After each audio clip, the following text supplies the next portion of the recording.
Hey guys, I wanted to talk to you today about what a healing journey actually looks like. Because a lot of the time people think that they just have to take one supplement and their problems go away, or they eat one food and their problem goes away. I want to show you how systemic healing is. It's not just a one size fits all. It's not a one path fixes everything. It's multiple things happening all at the same time. I say this all the time. I'm going to say it again. Carlin from Just Ingredients, she talks, the analogy she gives is so beautiful, and I'm going to expand on it, where she says when a building is on fire, you don't just use one hose to get that fire out, especially if it's ginormous, right? And some of us have these ginormous fires we're trying to put out.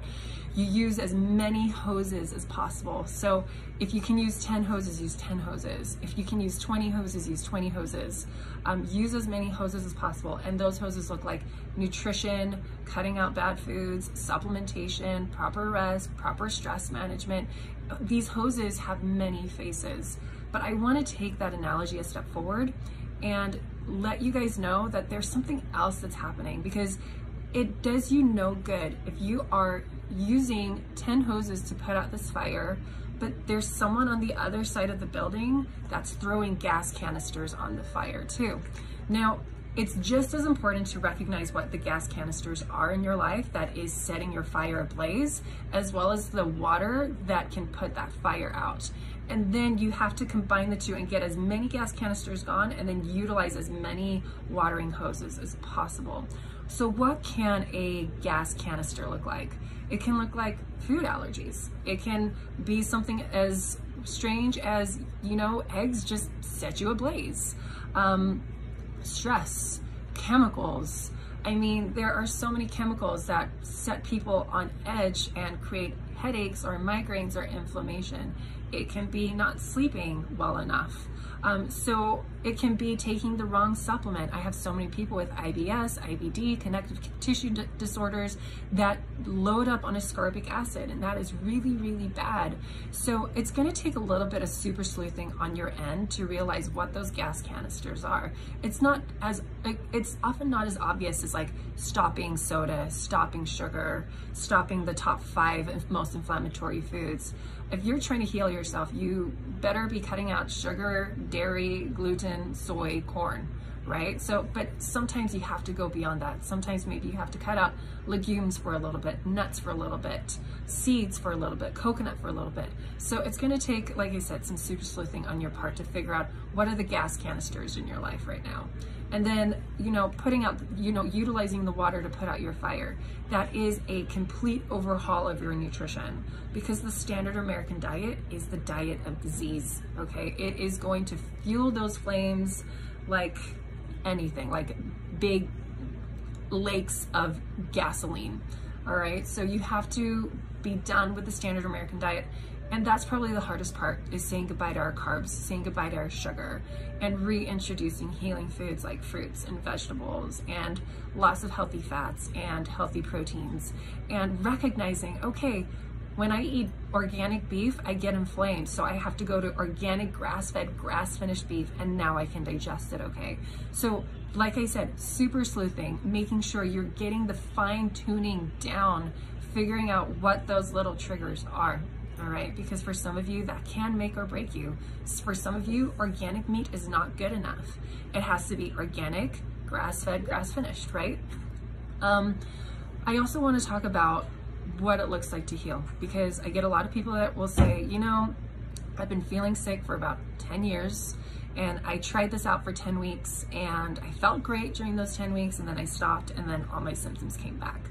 So let's look at that blazing fire again. I don't know if anyone has ever witnessed a building on fire, but when you put water on it, for a while it doesn't look like anything's happening. And that's because the water is slowing the momentum of the fire burning, because the momentum of fire just goes like this, and it gets bigger and bigger and bigger and faster and faster and faster. So when it's out here and it's gaining momentum, you're putting the water on and it's stopping the momentum, or it's slowing it down, and then it's coming back this way, okay? So for a lot of you, the slowing down the momentum might take weeks, it might take months even, and it may feel like nothing is changing. what I want to tell you, those people that are just stuck in the slowing down momentum, keep going, okay? Just keep going. It does get better. It does get easier, okay? So again, you just visualize that fire that, let's say yours was just ginormous and it was getting so much momentum so fast.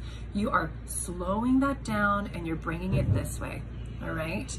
And then let's say it takes like maybe 4 months for you to slow down the momentum. And then month 5 is when you start seeing changes, all right? That's okay. Allow that to happen. You have to be patient because a lot of you people have been dealing with dis-ease, not necessarily disease, but dis-ease for years or maybe decades. It's not gonna take 1 week or 2 weeks or 2 months to reverse all of that, all right? We gotta slow that momentum down and bring it back into balance again. So be patient with yourself. Healing does take time. Again, let's recap. You gotta recognize the gasoline canisters, right? You gotta get them gone. You gotta do some super sleuthing around those because everyone's gas canisters are different. They're not all gonna look the same. Put on as many watering hoses on that fire as possible, all right? That's gonna be nutrition. Nutrition is a big one. That's like 10 watering hoses by itself, right? You gotta overhaul your nutrition, you gotta overhaul your lifestyle, you gotta overhaul your stress, you gotta make sure you're sleeping. Supplementation is in there too, but it's not the baseline, all right? Unfortunately, a lot of practitioners just wanna throw a bunch of supplements at you and it's just not good enough because of all of those other gas canisters that are still being thrown on there, all right? Food is highly inflammatory or very healing. So you need to make sure you're eating the right stuff, all right? Supplementation, that's later on. That's like the cherry on the top. That's not the dessert, all right? The nutritional part, it's very, very important, all right? So make sure you're eating well, you're stressing well, you're sleeping well, you're exercising well or within the limits of your body at that time because movement is very healing, but make sure you're not overdoing it or underdoing it.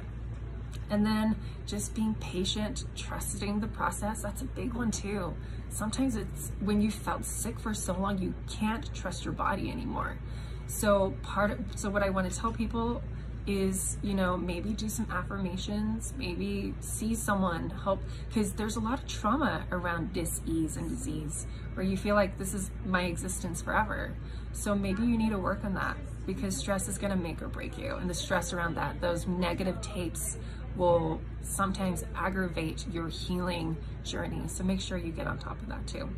All right. And that's it. That is what a healing journey looks like. It's long, it's hard, it's tedious, and it's totally worth it.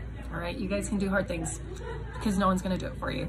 So all that's left is you being the expert in your own health, your own body, your own symptoms, super sleuthing for yourself because no one else is going to do that for you. It takes a lot of time, a lot of effort. And so, so what I want to say is get to work because you can do it.